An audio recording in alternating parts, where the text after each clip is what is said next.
আসসালামু আলাইকুম। কেমন আছো সবাই? আশা করছি ভালো আছো। আল্লাহর রহমতে আমিও ভালো আছি আলহামদুলিল্লাহ। চলো আজকে কাপ কেক বানাই। কীভাবে বানাই এটাই তোমরা লগে শেয়ার করি। চকলেট না দিয়ে চকলেট ফ্লেভারের আমি কাপ কাপ কেক বানাইতেছি। তো আমি যেইগুলি চকলেট ফ্লেভারের বিস্কুট লইছি বারবন বিস্কুটটা যে সেটা লইছি। তো এই যে বিস্কুটগুলি আমি বাহিরে লইতেছি, এক প্যাকেটই আমি লইছি। তো এক প্যাকেটের মধ্যে যতটুকু হয় ততটুকু আমি বানাই। তো এই যে আমি টুকরো টুকরো করে লইছি বিস্কুটগুলি, লইয়া হাইরে একটা মিক্সি জারও ডাইলা দিতেছি। মিক্সি জারও দিয়ে একদম পাউডার করে লইয়াম। তো এখন আমি চিনি দিয়ে দিচ্ছি 3 চামচ চিনির মধ্যে সুন্দর আমার পারফেক্ট মিষ্টিটা হয়েছিল, কারণ এটা বিস্কুটটা মিষ্টি বিস্কুটটা একদম মিঠা ছিল। তো এই যে পাউডার করে লইছি একটা বোলের মধ্যে আমি রেখে দিই।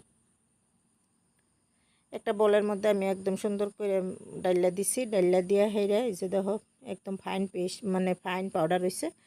তো এই যে অল্প অল্প করে পানি দিয়ে হেরে আমি ব্যাটারটা বানিয়ে লইতেছি, কেকের ব্যাটার। এটার মধ্যে না আমি দিছি কোনো চকলেট, না দিছি কোনো দুধ পাউডার, না কোনো দুধ দিছি। তো পানি দিয়ে হেরে এই সুন্দর করে আমি গুলে গুলে লইতেছি। একদম সুন্দর চকলেটের মতন কেক হইব। ভিডিওটা দেখতে তো আমার ভিডিওগুলি তোমার কাছে কীরকম লাগে জানাইও যায়, একটুনি সাপোর্ট করে যায়। যদি ভিডিওটা ভালো লাগে তো একটুনি লাইক করবা, শেয়ার করবা, সাবস্ক্রাইব করবা। তো এই যে দেখো ব্যাটারটা রেডি হয়ে পড়ছে। তো এটার আমি সাইড করে রেখে দিই, পরে যদি একটু পানি লাগে তো দিয়ে দেব। তো 10 মিনিট পরে আমি আবারই ব্যাটারটা লয়ে লইছি। এই যে অল্প বেকিং পাউডার দিয়ে দিতেছি। তো বেকিং পাউডার আমি অল্পই লইছি, আধা চামচের থেকে আরও কম লইছি, কারণ এটা অল্প আমার পাউডার আছে, মানে এক প্যাকেট বিস্কুট আছিল, তাই আমি অল্প বেকিং পাউডার দিছি। তো সুন্দর করে এই যে গুলে লইতেছি। তো আমার লাগতেছে একটু পানির কম, তা আমি আর একটু পানি দিয়ে দিতেছি। এই চামচটা দিয়েই আমি 1 চামচ পানি দিয়ে দিলাম। এই চামচটা দিয়ে আমি 1 চামচ পানি দিছি। গপ করে পানি ডালুন যেত না, মানে বেশি পানি ডালুন যেত না, যেহেতু এনে বিস্কুটের পরিমাণটা কম দিছি। তো এই যে সুন্দর করে এরকম ব্যাটার হয়ে পড়ছে রেডি। তো এখানে দুধটা আমি কাপ লইছি, কাপ লয়ে একটু ব্রাশ করে দিতেছি তেল, যাতে সুন্দর করে উড়ান যায়। তখন আমি ব্যাটারগুলি ডাইলা দিতেছি, যে এই পর্যায়ে লাগবো ব্যাটারটা আমার। তো আধা কাপ লয়ে একটু ডেপ ডেপ করে দিলাম, যাতে ইয়ার ভাবটা বাইরে পড়ে। তো এই যে সুন্দর করে এই সাইডে রেখে দিয়ে হেরে আমি কড়াইয়ের মধ্যে নিমখ দিয়ে দিছিলাম। আগের থেকেই গরম করে লইছি, একদম পুরো হিটও আছে মানে নিমখটা। তো আমি স্ট্যান্ড দিবার চাইছিলাম, তো স্ট্যান্ড না দিয়েও সুন্দর করে হয় এই যে এইভাবে নিমখের উপরে দেওয়া দিলেই হলো। একটা একটা করে কাপ আমি দিয়ে দিলাম।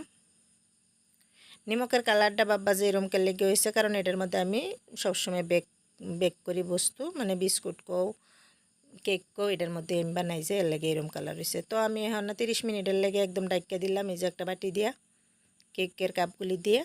তো 30 মিনিট পরে আমি যে বাহিরে তোমরা দেখাইতেছি, দেখো কিরম ফুললা টুটুম্বুর হয়ে পড়ছে, একদম সুন্দর ফুলা দিচ্ছে, কাপের উঠে আই পড়ছে। তো আমি একটা নাইফ দিয়ে দেখলাম একদম সুন্দর ক্লিন আইছে। তো নামাই যখন ঠান্ডা করে তোমার একটু পরিবেশন করে দেখাইতেছি।